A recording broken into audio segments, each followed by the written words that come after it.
So tonight, everybody got a card, and these are cards that come from the Course in Miracles. The essence or the basis of the Course in Miracles really is the concept of forgiveness. So I was very excited when I drew a forgiveness card. But it says, the way to God is through forgiveness here. There is no other way. And when the Course talks about God, it really isn't talking about God in a religious sense. It's talking about God in a spiritual sense, as in universal love, universal consciousness. We're talking tonight about a book that we call The Course in Miracles. How many have ever seen this book? What was your impression of it? Mm-hmm. Oh my God. It was so dense that I thought, I can never understand this. It's far too difficult.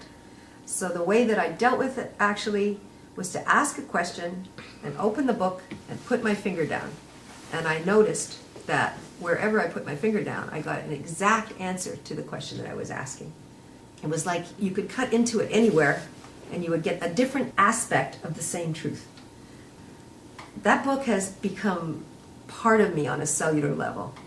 It's been through marriage, divorce. It's been like my best friend, that book.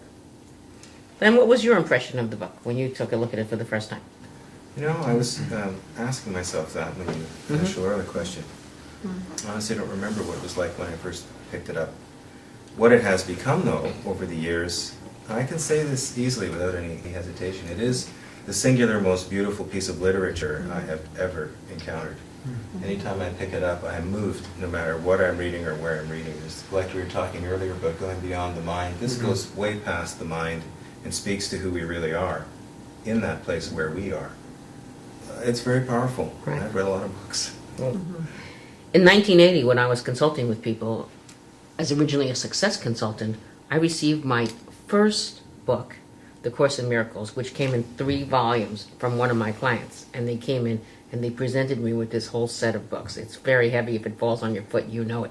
When the client left, I took these books. Is this the 3s? This is how it was originally. Yes, originally. That's like the second version of it. Yeah. I took a look at these books.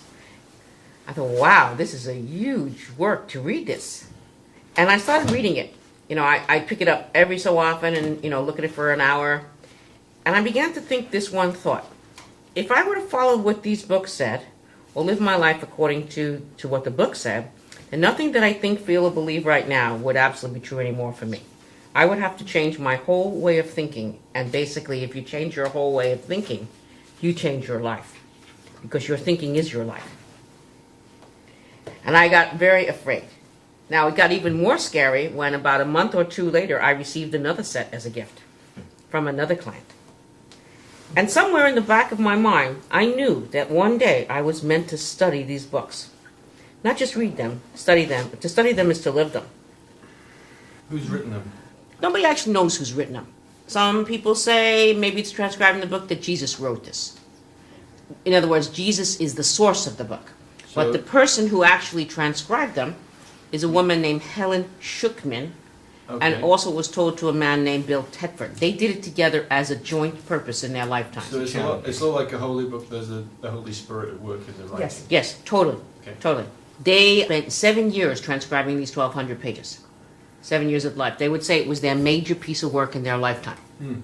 Transcribing it from... From the voice that she was hearing. In other words, she was hearing a voice. Helen was an atheist. She was a Jewish atheist. She really believed in nothing. She was a psychologist. She was a Professor. psychologist. If you heard a voice, according to Helen, you're a crazy person, you belong in a mental hospital. So this was a very big thing when Helen started to hear a voice. And the voice started off saying to her, "This is a Course in Miracles, please take notes." And she was shocked by this. "This is a Course in Miracles, please take notes." So one day she told it to her supervisor, who was Bill Thetford. He was the supervisor at Columbia University.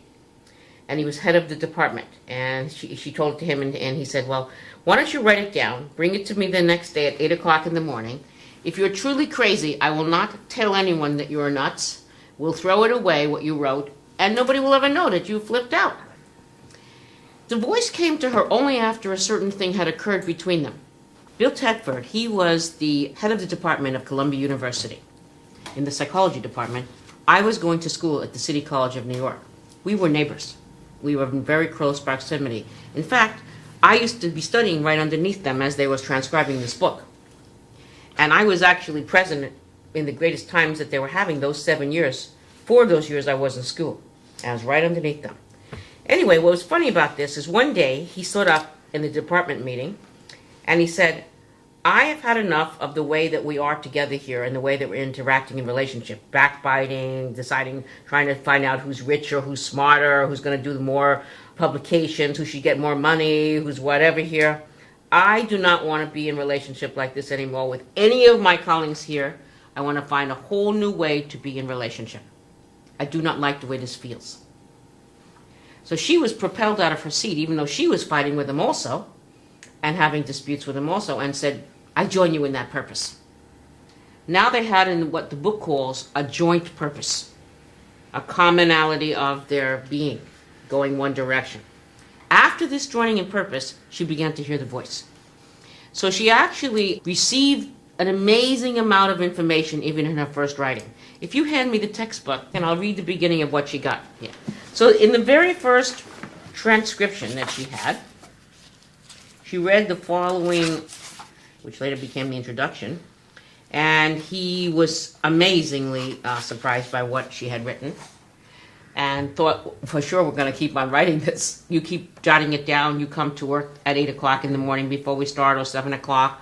We'll get everything written down before we start our job every day, and we'll start writing this together. This was their 7-year project. This is a course in miracles.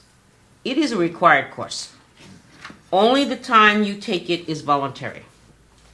Free will does not mean that you can establish the curriculum. It means only that you can elect what you want to take at a given time. The course does not aim at teaching the meaning of love, for that is far beyond what can be taught. It does aim, however, at removing the blocks to the awareness of love's presence, which is your natural inheritance. The opposite of love is fear, but what is all-encompassing can have no opposite. Therefore, this course can be summed up in this way. Nothing real can be threatened. Nothing unreal exists. Herein lies the peace of God. So this is the very first thing she told him. Could you say that again, please? Nothing real can be threatened. Nothing unreal exists. Herein lies the peace of God. If it's real, it can't be threatened. And this is where your peace comes from, knowing what's real and what's unreal.